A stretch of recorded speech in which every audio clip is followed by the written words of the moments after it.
My name is Iris Tmain, and I just turned 18. At my birthday party last night, my dad pulled me aside and whispered, "When this is over, you're going to sign some papers for Uncle Wade. Just a formality." I smiled. I nodded. Then I walked into the kitchen, opened my laptop, and quietly transferred my entire multi-million-dollar inheritance from my grandparents into an irrevocable trust, just as a precaution. The next morning, my parents and my younger sister found out that the cabin, the savings, the investments, everything, was locked behind a legal wall they couldn't touch. My dad turned white. My uncle, who had already signed a deal to sell property he never owned, called a lawyer. Before I tell you what happened next, please hit like and subscribe. Drop your city and local time below. I love knowing where you're listening from. Now, let me take you back 6 years to a summer at Cedar Lake, when my grandfather said something I didn't understand until last night. The summer I turned 12, my grandfather, Harold Tmain, picks me up in his truck and drives me 40 minutes to Cedar Lake. The cabin sits back from the water, surrounded by white pines so tall they block the afternoon sun. The porch sags on one side. The screen door doesn't latch right. It smells like wood smoke and old books and something sweet I can never quite name. "Grab the other end," Grandpa says, lifting a fence rail. I do. We spend the morning replacing 3 rotted posts along the south side. He doesn't rush me. He shows me how to check for soft spots by pressing my thumb into the grain. If it gives, it's done. Inside, Grandma Vivian has iced tea and 2 sandwiches waiting on the kitchen table, the one Grandpa built himself the year they got married. She's reading on the porch when I come out, and she pats the chair beside her. We sit and watch the lake until the light turns gold.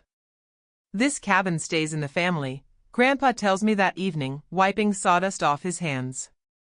But family isn't always blood, Iris. Family is whoever shows up. I don't fully understand what he means. I'm 12. I think he's being poetic. He isn't. That whole summer, I come back to Cedar Lake every weekend. I learn where the water heater leaks, which window sticks, how to bleed the radiator. In October, Grandma teaches me to organize the bookshelves by color because it makes the room feel warmer. Grandpa shows me the property line markers, old iron stakes he hammered in himself. I don't know then that my grandfather is already talking to a lawyer about exactly this place, about exactly me. Back home, the air is different. Our house in Ridgemont is fine. 3 bedrooms, a yard that needs mowing, a garage my dad uses as an office for his building supply store. Fine. Not warm, just fine. My sister Kelsey is 10 and she has the bigger bedroom, redecorated last spring, lavender walls, a desk lamp that costs more than my entire bookshelf.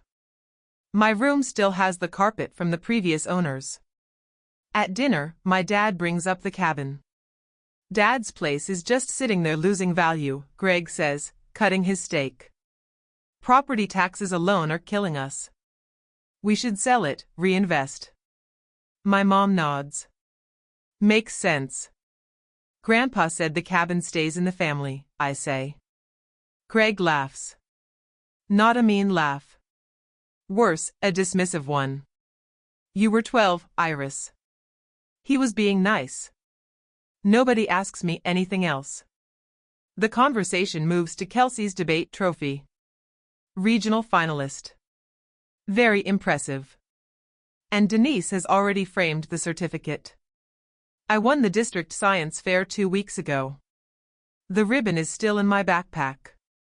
After dinner, I clear the plates. On the counter, half hidden under a grocery list, there's a glossy flyer. Ridgeline Development. Lakefront lots.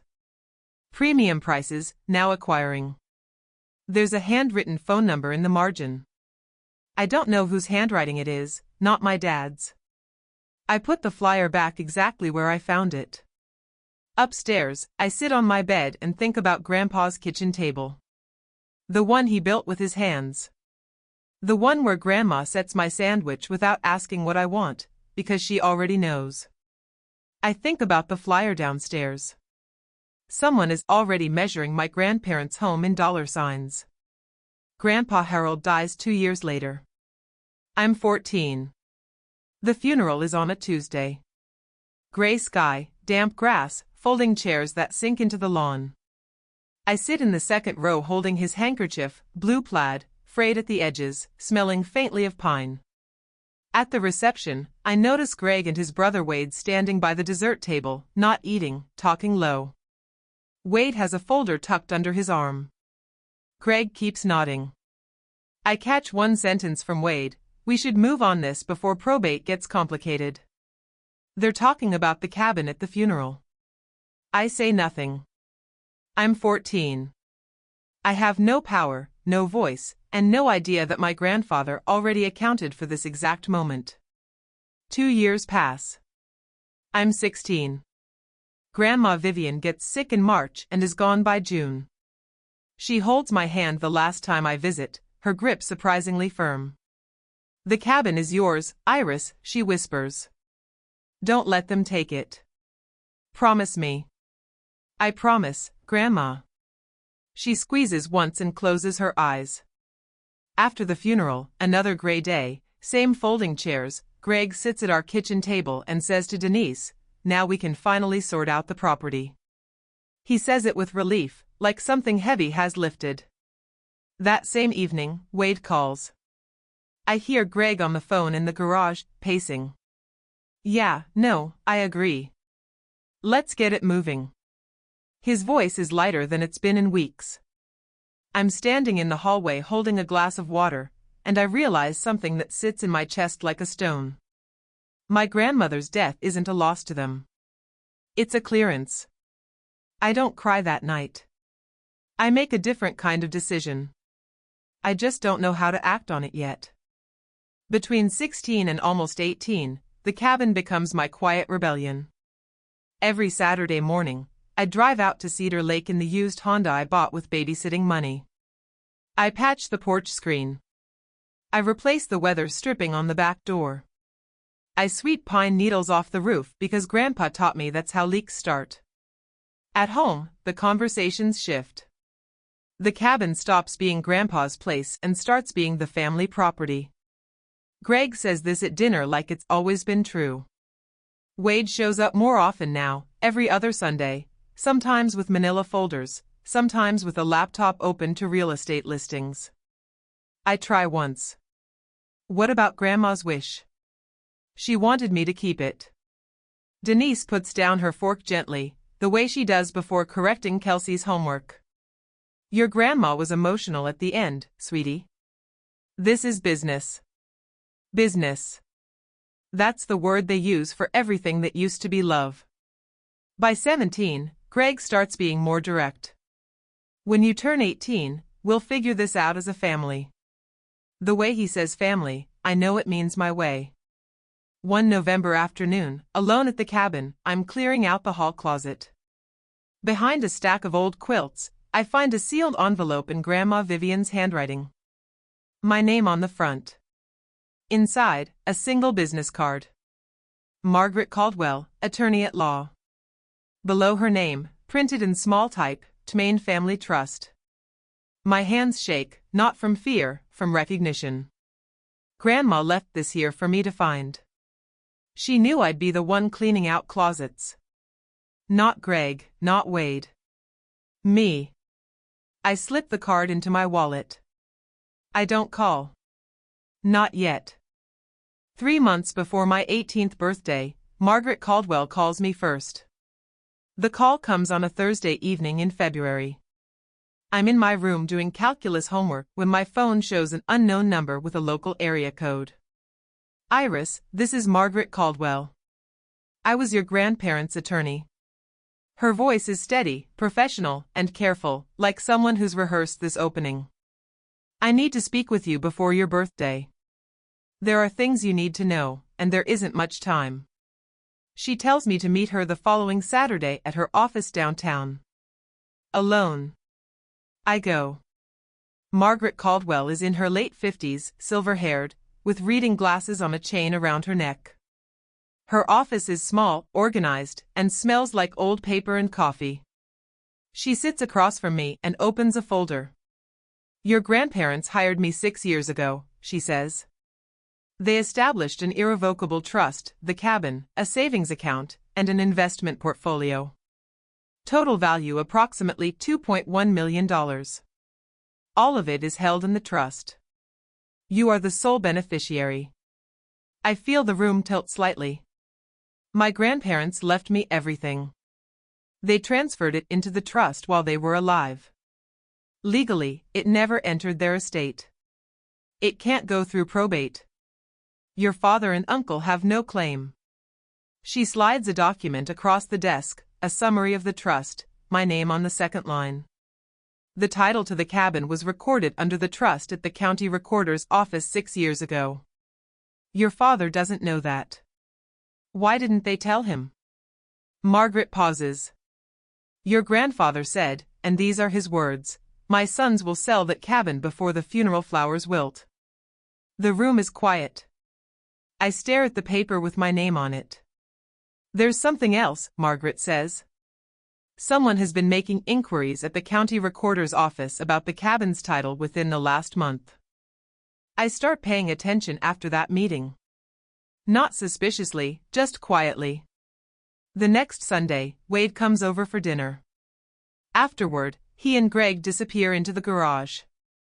The door is open a crack, not enough to see, but enough to hear. Wade's voice, "I already signed the purchase agreement with Ridgeline, $450,000. But we need the title clean before closing." Greg, how do we get it clean? Quit claim deed. Dad's gone. Mom's gone. We're the legal heirs. We quit claim the property to ourselves, record it, and sell. Is that legal? It's a standard real estate transfer between heirs. Nobody's going to question it. A pause, then Greg, quieter. What about Iris? My chest tightens. Wade's answer comes fast, like he's already thought about it. She's 17, Greg. She can't do anything. And by the time she's 18, the sale goes through. Done deal. She'll be upset. She'll get over it. We'll give her a cut, $50,000 for college. She should be grateful. I step back from the garage door. My hands are cold. Wade has already signed a purchase agreement for $450,000 with a development company, for a cabin he doesn't own, on land held in a trust he doesn't know exists. That night, I sit on my bed and text Margaret 2 words, "They're accelerating." Her reply comes in 3 minutes, "I expected that. Come see me Saturday. We'll prepare everything you need." I close my phone and stare at the ceiling. In the next room, Kelsey is watching a show, laughing at something. Downstairs, my parents are loading the dishwasher, talking about weekend plans like nothing is happening. And in the garage, somewhere in Wade's folder, there's a contract that's already worthless. He just doesn't know it yet. Saturday, Margaret's office. She lays out the timeline on a legal pad, drawing lines between dates like a battle plan. The cabin title is already under the trust. If Wade files a quit claim deed, the county recorder should reject it because the chain of title won't match. The property hasn't been in your grandparents' personal name for 6 years. But if he submits additional documentation, an affidavit of heirship, maybe a falsified death certificate, he could create what's called a cloud on title. That won't give him ownership, but it could tie the property up in litigation for a year or more. So I have to act first. You have to act on time. She taps the calendar. The moment you turn 18, you're a legal adult. You can formally accept the role of successor beneficiary. Once you sign, I file a lease pendens, a public notice of legal interest, at the county recorder's office first thing the next morning. That freezes the title. Nobody can record anything against it. I nod. What do I need to do? Show up, sign one document. I'll handle the rest. I sit with that for a moment. Should I tell my parents? Margaret takes off her glasses. Your grandfather specifically asked me to protect you, Iris, not to negotiate with them. I drive home. Greg is in the kitchen, cheerful. Good news, kiddo. I'm throwing you a birthday party. Whole family, Saturday night. It's a big one, 18. He smiles. Denise smiles. Even Kelsey claps. I smile too. My dad is planning my birthday party. My uncle is planning to sell my grandmother's cabin. And I am sitting at the kitchen table smiling, because in 9 days I am going to let them think everything is going exactly according to their schedule. I'm going to be honest with you. Sitting in my room that night, knowing what was coming, was one of the hardest things I've ever done. Part of me wanted to walk downstairs and just say it, Dad, I know. But Margaret was right. If I tipped them off, they'd find another way around it. So I stayed quiet and I waited. Here's what I want to ask you. Have you ever had to stay silent to protect yourself, even when every part of you wanted to speak up? Tell me in the comments. I read them. And if you haven't already, hit that subscribe button, because this story is about to turn. 5 days before my birthday, my mom sits down next to me on the couch. She's using her "let's talk like adults" voice, soft, practiced, slightly rehearsed. Now that you're almost 18, Denise says, there are some family decisions we should make together. Together. The word lands like a costume. The cabin costs money to maintain, she continues. Taxes, insurance, repairs. Your dad's business has been struggling. And if we sell, we could pay off the debt and set up a college fund for you and Kelsey. Both of you. Grandma wanted me to keep it. Denise's expression shifts, a flash of impatience, quickly smoothed over. Your grandma was very sentimental at the end, Iris, but sentiment doesn't pay property taxes. Greg walks in right on cue. I wonder if they planned this. I've already talked to a buyer, he says. Good price, fair deal. Who's the buyer? He blinks. A development company. Wade knows them.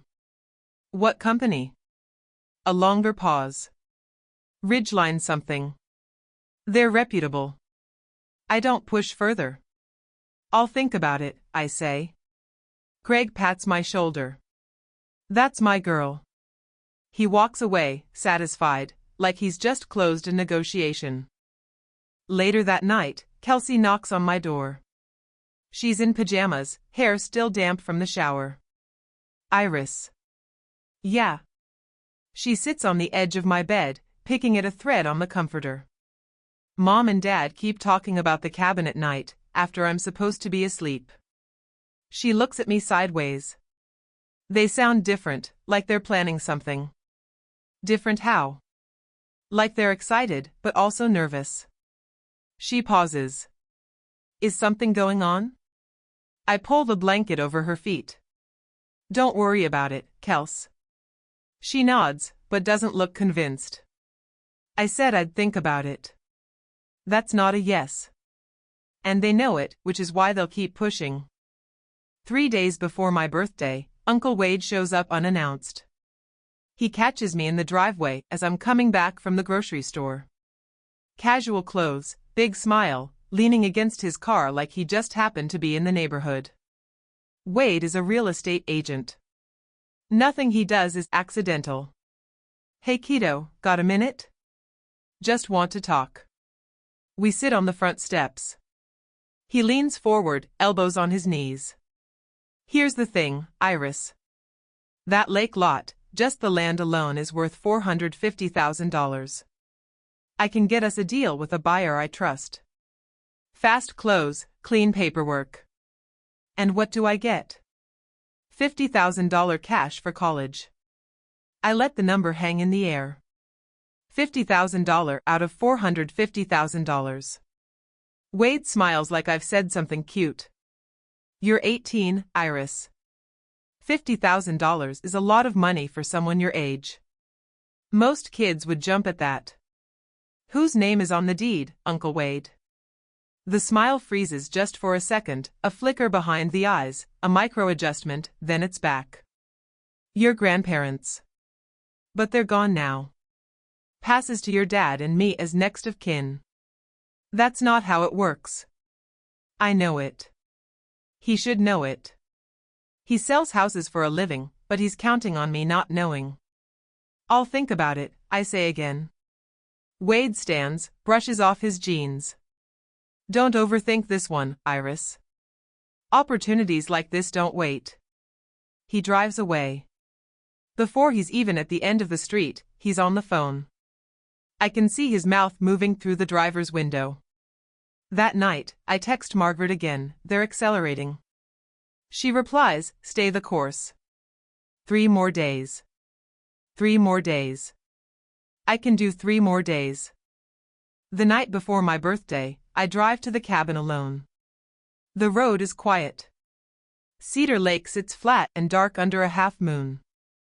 The pines along the bank look like cutouts against the sky. I park in the gravel patch Grandpa leveled himself. Walk up the porch steps, the second one still creaks. And sit in the chair next to the one that used to be his. The air smells like rain and pine resin. I check my email. Margaret has sent the full document package, the acceptance of successor beneficiary form, the beneficiary designation confirmation, a 1-page summary of the trust terms, everything formatted, flagged with sticky tabs, ready for a signature. My signature.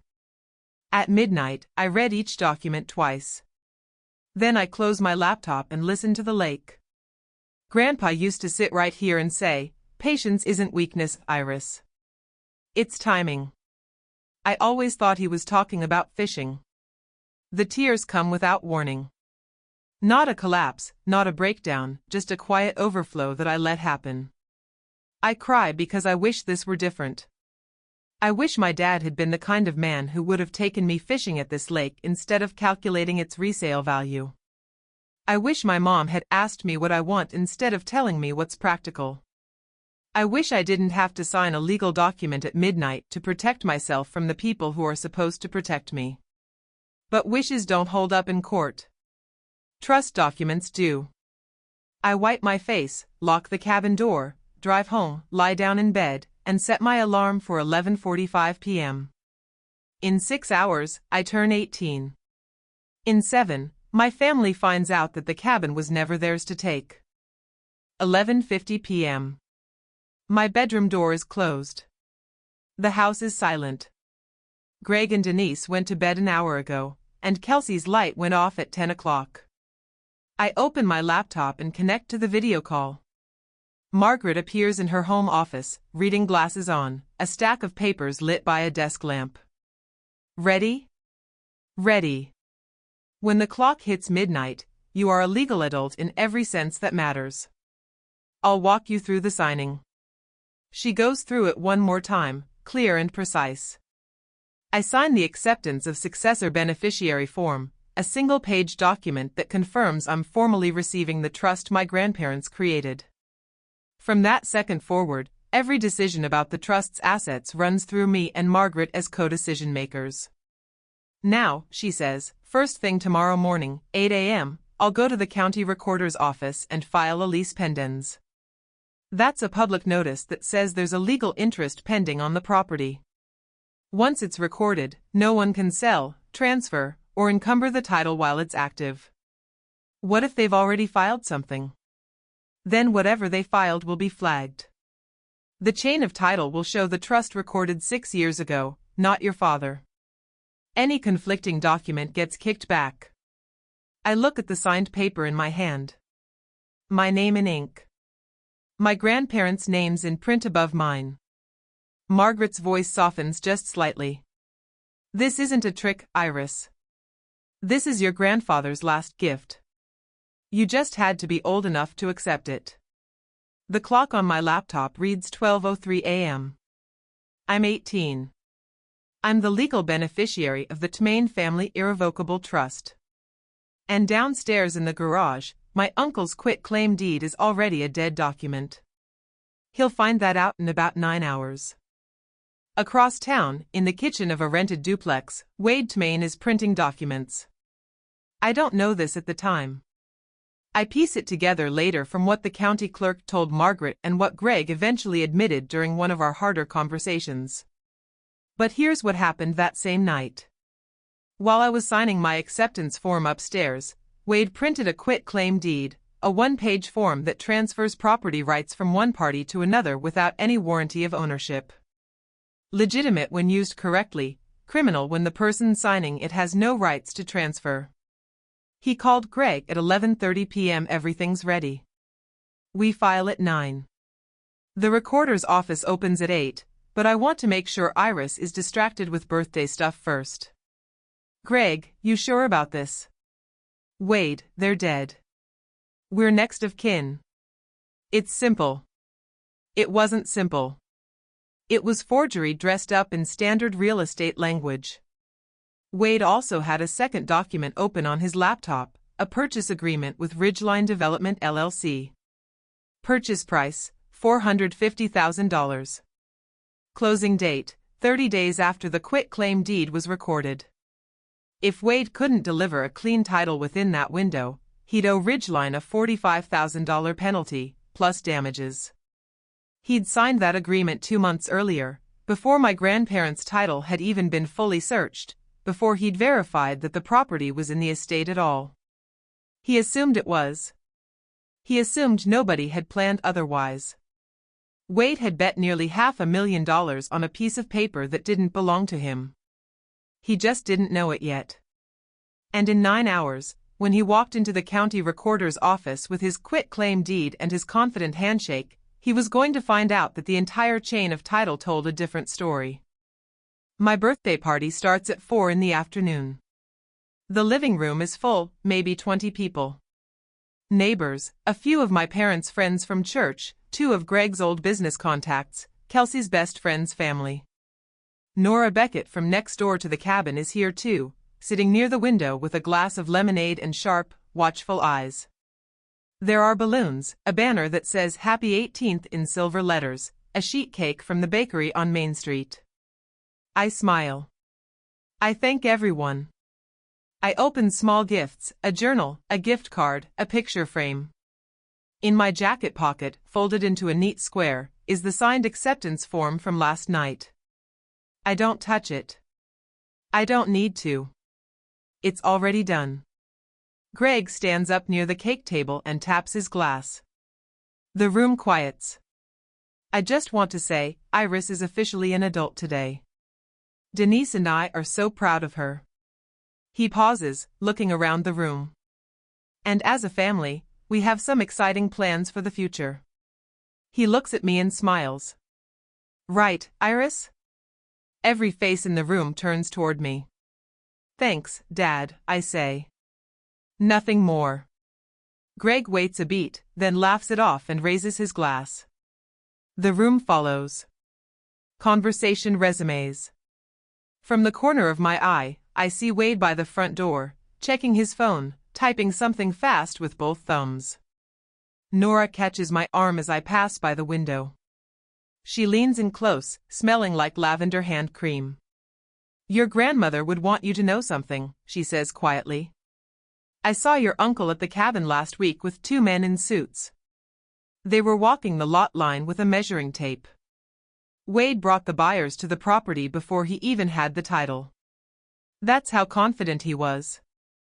After the cake is cut and the plates are passed around, Greg stands again. This time his voice is louder, more deliberate, the voice of a man who's been waiting for an audience. Before we wrap up, I want to share something with everyone. He puts his hand on Denise's shoulder. Our family has been going through a tough time financially. Some of you know about the store. It's been hard. Sympathetic murmurs. But Harold and Vivian, my parents, they left us something. The cabin out at Cedar Lake. And as a family, we've decided to sell it to secure everyone's future. We've decided. I feel the words land on my skin like cold water. He's announcing it in front of 20 people, like it's settled. He looks right at me. Iris understands. She knows this is what's best for all of us. Right, sweetheart? The room waits. Every eye finds me. Neighbors who've known me since I was small. Nora with her lemonade. Kelsey half hidden behind the couch. Denise adds, smiling, it's what responsible families do. We sacrifice for each other. I set my fork on my plate. The clink is the only sound in the room. I never agreed to sell the cabin, Dad. Greg's smile stays fixed, but the muscles around his jaw tighten. She's kidding. Birthday nerves. I'm not kidding. Wade steps forward from the doorway. Come on, Iris. This isn't the time or place. I pick up my glass of water, take a slow sip, and set it down. You're right, Uncle Wade. This isn't the time. I hold his gaze. The time is 8 a.m. tomorrow morning. Silence. Wade's phone buzzes in his pocket. He doesn't check it. No one in the room moves. The guests start leaving after that. Polite goodbyes, tight smiles, the kind of exit people make when they can feel a storm building inside someone else's house. Within 30 minutes, the living room is down to family, Nora, and two neighbors who seem unsure whether to go or stay. Denise waits until the front door closes behind the last near stranger, then turns on me in the kitchen. Her voice is controlled but pitched just loud enough to carry. Do you have any idea what your father is going through? She steps closer. He might lose this house, Iris. Our house. The one you sleep in every night. And you're holding on to a cabin you visit on weekends. I visit every weekend, Mom. That's not the point. She presses her palms flat on the counter. We are a family. Families make decisions together. And if you loved this family, you wouldn't need a lawyer to tell you what to do. The room goes still. I stare at her. How do you know about a lawyer? Denise doesn't flinch. Wade found the business card in your bag last week. Margaret Caldwell. Who is she, Iris? My stomach drops, not from fear, but from the realization that they've been going through my things, searching for something they could use. Before I can answer, Nora Beckett's voice cuts through from the kitchen doorway, even and firm. That girl has every right to talk to a lawyer, Denise. Vivian would have wanted that. Denise wheels around. This is a family matter, Nora. Please. Nora doesn't move. She looks at me, then back at Denise. Vivian was my friend for 40 years. I think I know what she wanted. The silence between them could crack glass. I don't say another word. I don't need to. Not yet. Nora leaves. The neighbors slip out behind her with quiet goodbyes. Now it's just the five of us, Greg, Denise, Wade, Kelsey, and me. Greg closes the kitchen door. The fluorescent light buzzes overhead. He pulls out a chair, sits down, and folds his hands on the table like a man about to deliver terms. Here's what's going to happen, Iris. His voice is low, deliberate. Tomorrow morning, Wade and I go to the county office. We file the paperwork. The cabin sells. You get your share, a fair share, and we move on as a family. What's my share? $50,000. Out of how much? Craig doesn't answer. Wade, leaning against the doorframe, fills the gap. Don't make this harder than it needs to be. I look at my dad. And if I say no? Greg's jaw sets. If you fight this, you're on your own. No more help with college. No more living under this roof. The kitchen is very quiet. The faucet drips once. You're threatening to kick me out on my 18th birthday. I'm asking you to be part of this family. I push back from the table. Stand up. My voice is steady even though my hands aren't. I am part of this family, Dad. I'm the part that keeps promises. I walk past Wade, past Kelsey, who's sitting on the stairs with her knees pulled to her chest, and I go upstairs. I close my door. I sit on the bed and breathe. Greg thinks his deadline is 9 a.m. at the county recorder's office. He doesn't know that Margaret's deadline is 8. I sat on my bed that night holding the acceptance form I'd already signed at midnight. My dad had just threatened to remove me from my own family if I didn't hand over a cabin that was legally mine. My mom said I didn't love them. My uncle was planning to file a forged deed first thing in the morning. And all I could think was, my grandmother was right. She knew exactly who they would become when the money was on the table. And she planned for it years before it happened. If someone you loved ever prepared something to protect you, even after they were gone, I want to hear about it. Tell me in the comments. Now let me tell you what happened. At 8 a.m., the county recorder's office opens. The fluorescent lights flicker on. A clerk in a blue cardigan unlocks the front counter. Margaret Caldwell is the first person through the door. She's wearing a gray blazer and carrying a leather folder. She approaches the counter, presents 2 documents, a certified copy of the Tmain Family Irrevocable Trust and a lease pendens notice, and asks for them to be recorded against the Cedar Lake property. The clerk reviews the paperwork, checks the existing title records, and stamps it, recorded. Done. From this moment forward, anyone who pulls the title on the Cedar Lake cabin will see notice of pending legal interest. Tmain Family Irrevocable Trust. Margaret Caldwell, trustee. Iris Tmain, beneficiary. At 8:14 a.m., Margaret calls me. It's done. The lease pendens is recorded. The property is flagged. Whatever they bring in will be rejected on chain of title grounds. I'm sitting at the kitchen table eating cereal. Greg is upstairs getting dressed. Denise is making coffee. Normal morning sounds, water running, a closet door, the clink of a belt buckle. At 8:30, Greg and Wade come downstairs together. Greg is wearing a button-down shirt, his business shirt, the one he wore to bank meetings before the store went under.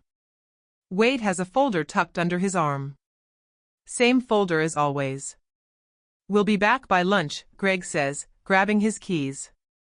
I look up from my bowl. Good luck, I say.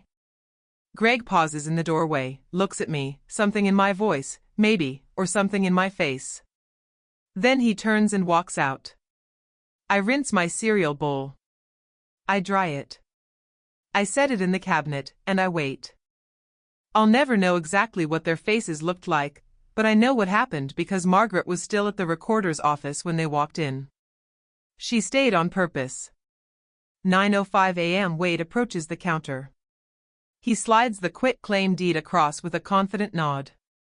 Greg stands behind him, hands in his pockets, looking around the room like they'll be in and out in 10 minutes. The clerk takes the document, types the parcel number into the system, reads the screen, types again, then she stops. I can't record this document, sir. Wade leans forward. Excuse me? The property title is held under the Tmain Family Irrevocable Trust. It was recorded in 2020. There's also a lease pendens filed this morning. That's impossible, Wade says. My parents owned that property. Sir, the deed was transferred to the trust 6 years ago. The chain of title is clear. This quit-claim doesn't match the current ownership record. Greg steps up beside Wade. There's no trust. Our parents never mentioned a trust. The clerk glances between them. I'd recommend you speak with the trustee listed on the filing. A Margaret Caldwell. Wade's hand goes flat on the counter. His face drains. Margaret's name, the name on the business card they found in my bag, is now on a public record they can't erase. Craig turns to Wade slowly. You said this was simple. I didn't know about any trust. You're a real estate agent, Wade. How did you not check the title first? Wade opens his mouth. Closes it. Opens it again. The clerk says evenly, Gentlemen, I'll need you to step outside if there's a disagreement. Margaret, seated in the waiting area near the door, watches them leave. She doesn't say a word. She doesn't need to. The call comes at 9:22 a.m. I'm sitting on the porch, watching the neighbor's sprinkler arc back and forth across the lawn. What did you do? Greg's voice is tight, shaking. I can hear traffic behind him. He's in the parking lot. I accepted what Grandpa and Grandma left me. That's all. You went behind our backs with some lawyer we've never heard of. Margaret Caldwell has been the trust attorney for 6 years, Dad. You just never asked. A beat of silence, heavy breathing. This is my parents' property, Iris. I'm their son. And they chose to leave it to me, not because they didn't love you, but because they didn't trust you with it. The silence that follows is the longest of my life. I count the sprinkler rotations, 3 full arcs, before he speaks again. We'll fight this. You can try. But the trust is irrevocable. That means even I can't dissolve it. There's nothing for anyone to undo. You don't know what you're talking about. I do, Dad. I've had 3 months to learn. He hangs up. No goodbye. Just a click and dead air. I set the phone on the porch railing. My hands are shaking, not from anger, not from fear, but from the weight of saying those words to my own father. From knowing that the man who taught me to ride a bike when I was 6 is the same man who just tried to sell my grandmother's home out from under me. I sit there until the shaking stops. It takes a while. Then my phone buzzes again. An unfamiliar number. A man's voice, brisk and corporate. Mist, Maine, this is Carter Briggs from Ridgeline Development. We need to talk. Carter Briggs speaks the way developers do, fast, factual, and already calculating his next move before the current sentence ends. We have a purchase agreement with Wade Maine for the Cedar Lake property. He guaranteed clean title. We've just been informed there's a lease pendens on the parcel. That's correct. Can you explain the situation, Mr. Briggs? My uncle does not own that property. He never did. The cabin and the land have been held in an irrevocable trust since 2020. I'm the sole beneficiary. A pause. The sound of papers shifting on the other end. He represented himself as the heir. I understand, but representation doesn't create ownership. I'd recommend you discuss this with him and possibly with your own attorney. Another pause, longer this time. Mist, Maine, is there any possibility of a sale? We'd be prepared to make a competitive offer directly to the trust. The property is not for sale. Understood. His voice hardened slightly. Then we'll be pursuing our remedies against Mr. Tmain. I give him Margaret's number. Within the hour, she confirms to Ridgeline's legal team what I already told Carter: the trust is valid, Wade had no authority, and the purchase agreement was executed based on a misrepresentation of ownership. Ridgeline's response is immediate. They're pursuing Wade for breach of contract, the $45,000 penalty clause, plus damages. That afternoon, Margaret calls with one more piece of information. Her voice is careful but direct. Iris, the quit-claim deed Wade tried to file, it included a notary stamp. I had the recorder's office pull a copy before they rejected it. The stamp doesn't match any registered notary in the county. It appears to be forged. I close my eyes. That's a felony, isn't it? In this state? Yes. My uncle didn't just try to steal my cabin. He committed a crime to do it. Greg comes home at 2 o'clock in the afternoon. He moves through the front door like a man carrying something invisible and very heavy. Denise is already in the kitchen, arms crossed, face blotched from what I'm guessing was an hour of angry crying. I'm at the dining table. I don't get up. Greg sits down across from me. He stares at the table for a long time. I'm going to lose this house, Iris.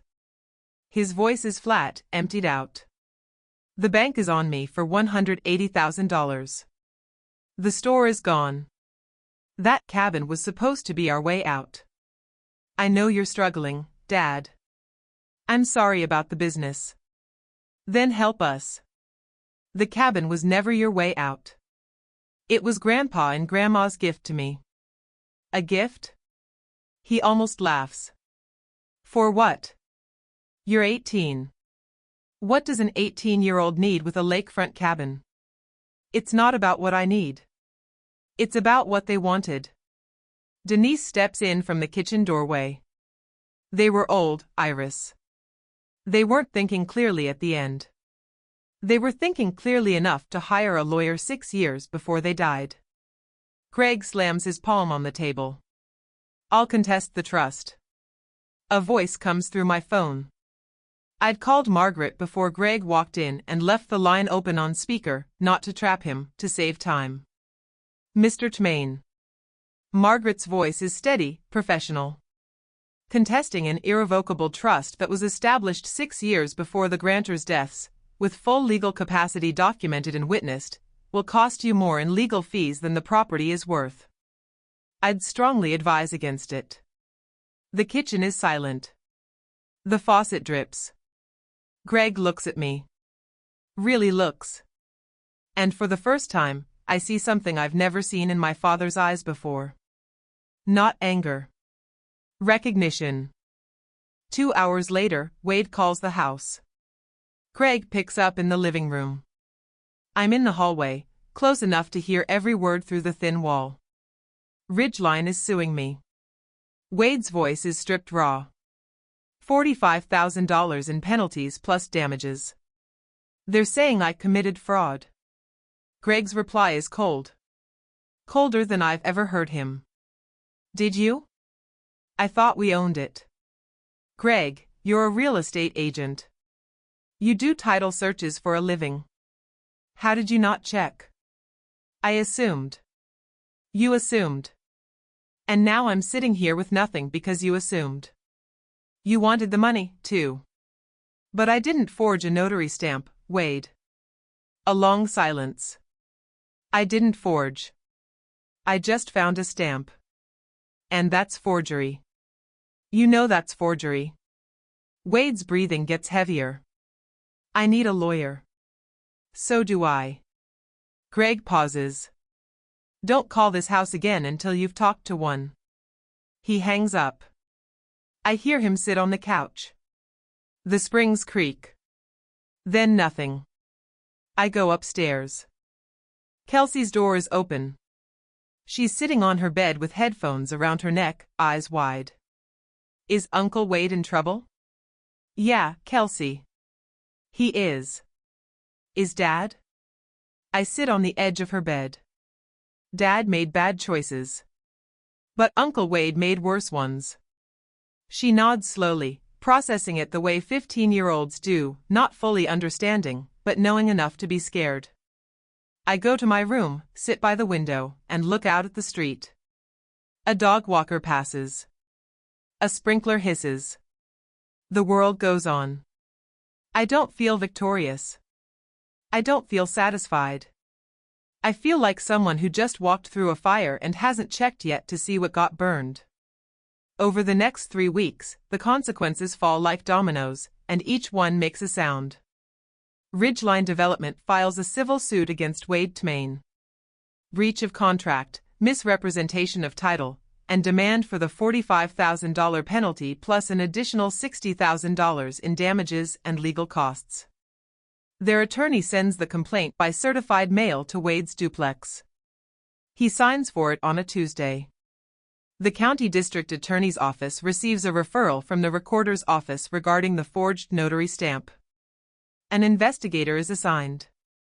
Wade's real estate license is suspended pending the outcome, which means his income, such as it was, stops. Word travels in a small town. Not because I say anything, I don't.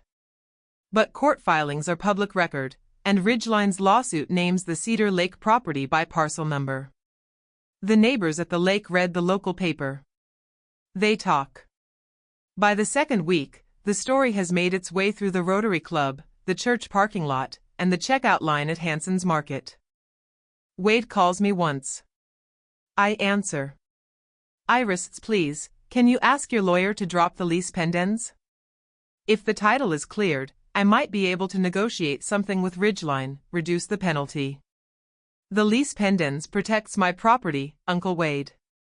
It stays. Your grandparents would be ashamed of you. I let the sentence sit for a moment. Then I say quietly, my grandparents are the ones who set this up. They chose this. They chose me. So I don't think shame is what they'd feel. He hangs up. I set my phone down and look at the wall.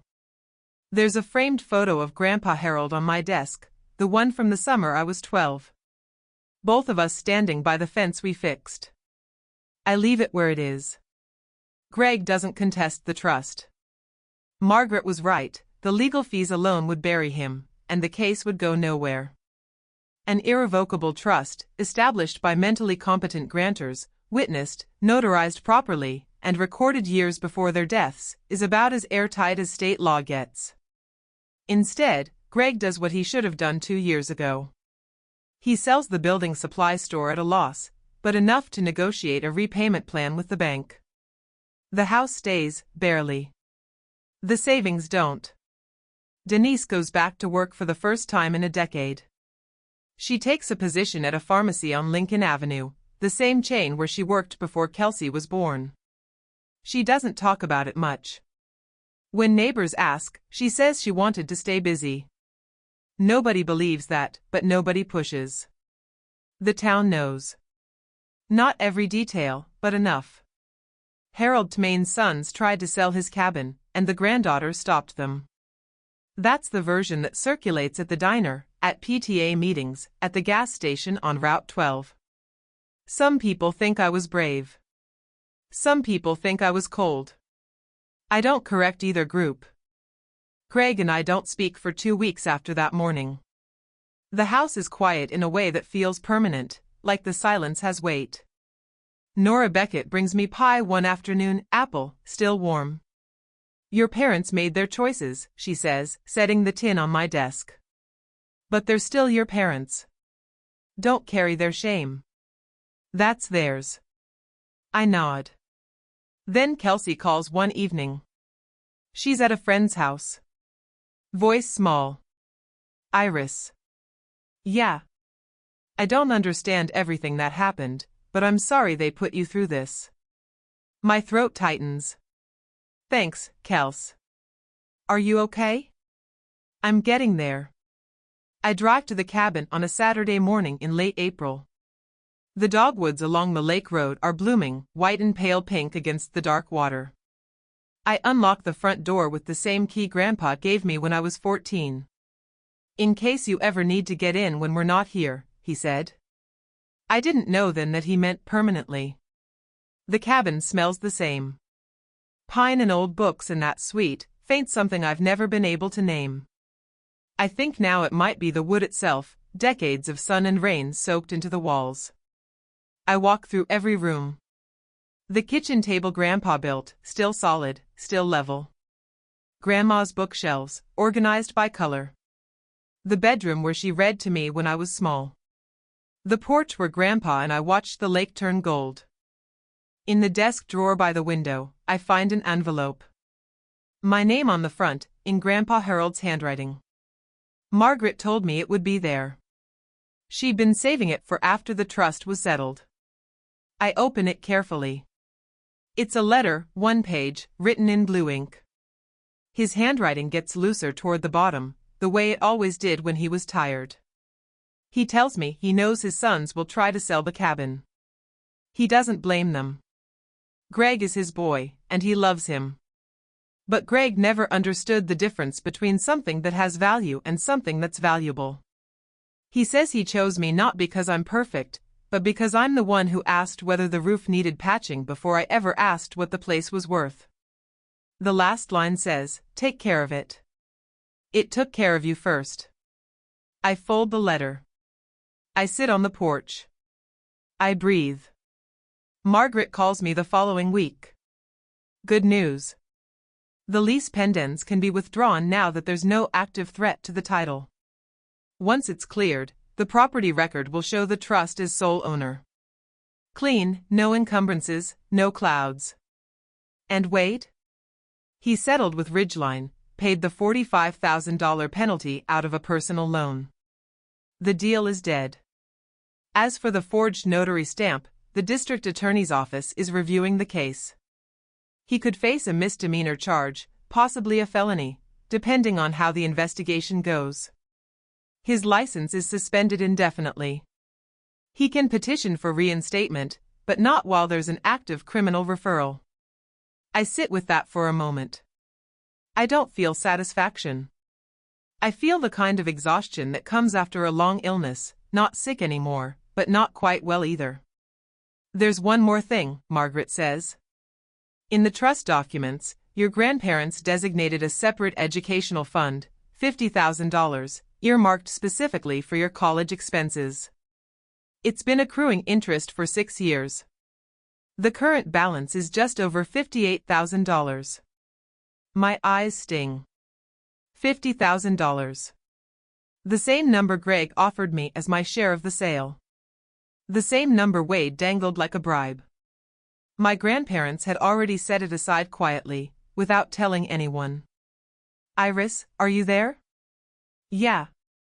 My voice cracks, just barely. I'm here. Your grandparents would be proud. I just kept a promise, Margaret.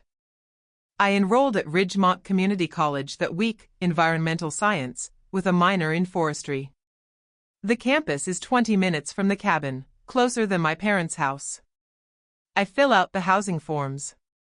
Under current address, I write the cabin's address for the first time. It feels like coming home. Because it is. I asked Greg and Denise to meet me at the coffee shop on Birch Street. Neutral ground, not the house, not the cabin, somewhere public, somewhere calm. They arrived together. Greg is wearing a flannel I haven't seen in years. One of Grandpa's. I realize Denise has her purse clutched tight against her side, the way she holds things when she's nervous. We order. I wait until the cups are on the table. I love you, I say. Both of you. I need you to know that, because what I'm about to say might not sound like it. Denise's jaw tightens, but she nods. The cabin is not for sale. Not now. Not ever. I won't be made to feel guilty for keeping a promise I made to Grandma, a promise she trusted me to keep because she didn't think anyone else would. Greg stares into his coffee. I'm not cutting you out of my life, I continue. But if we're going to have a relationship, it has to be built on respect. Not on what I can give you financially, not on guilt, not on the idea that I owe you something because you're my parents. Denise starts to speak. We just wanted what was best. Then start by being honest about what happened. You tried to sell something that wasn't yours. You threatened to kick me out. You went through my bag. She closes her mouth. Greg still hasn't looked up. When he finally speaks, his voice is rough. I don't know how to fix this. You don't have to fix it today. I stand. I leave enough cash for all 3 coffees. I'll call you Sunday. He nods. One small nod. I walk out into the sunlight. It's the most I can hope for right now. And that's enough. Kelsey shows up at the cabin on a Sunday afternoon in May. She's carrying a pizza box and wearing the same oversized hoodie she's had since 8th grade. I brought lunch, she says. Hope you like pepperoni. Always. We sit on the porch with paper plates on our laps and the pizza box between us. The lake is still. A heron stands in the shallows near the dock, perfectly motionless, waiting for something below the surface. Kelsey eats slowly. She's not here for pizza. I didn't know about any of it, she says finally. Mom and Dad never told me. I know. Was I part of the problem? I look at her, 15, thin-shouldered, still growing into the shape of whoever she'll become. She didn't choose any of this. She didn't ask to be the favorite. She didn't know the attention they gave her was taken from somewhere else. You were a kid, Kels. We both were. She nods, pulls a piece of cheese off her slice, and sets it on the edge of her plate. It's really beautiful here, she says, looking out at the water. Grandma used to say the same thing every single time she sat in that chair. Kelsey glances at the empty chair next to mine, Grandpa's chair, the one with the armrest he sanded smooth. Can I come back sometimes? Anytime. She leans her head against my shoulder, just for a moment. Then she sits up and takes another bite. We don't talk about our parents. We don't talk about trusts or lawsuits or forged documents. We talk about her school project, about the heron, about whether the dock needs new planks this summer. The cabin didn't just protect property. It made space for something new to start. Early June. 6 a.m. I'm on the porch with a cup of coffee, watching the mist lift off Cedar Lake. The pines are sharp against a pale sky. A loon calls somewhere out on the water, 2 long notes, then silence. I didn't win against my family. There's no winning when the people who hurt you are the people who were supposed to protect you. You don't get a trophy for surviving something that should never have happened in the first place. But I kept a promise. And for the first time in my life, I'm standing somewhere that belongs to me, not because I fought for it, but because 2 people loved me enough to plan for exactly this. They saw the storm before I did. They built the shelter before I knew I'd need one.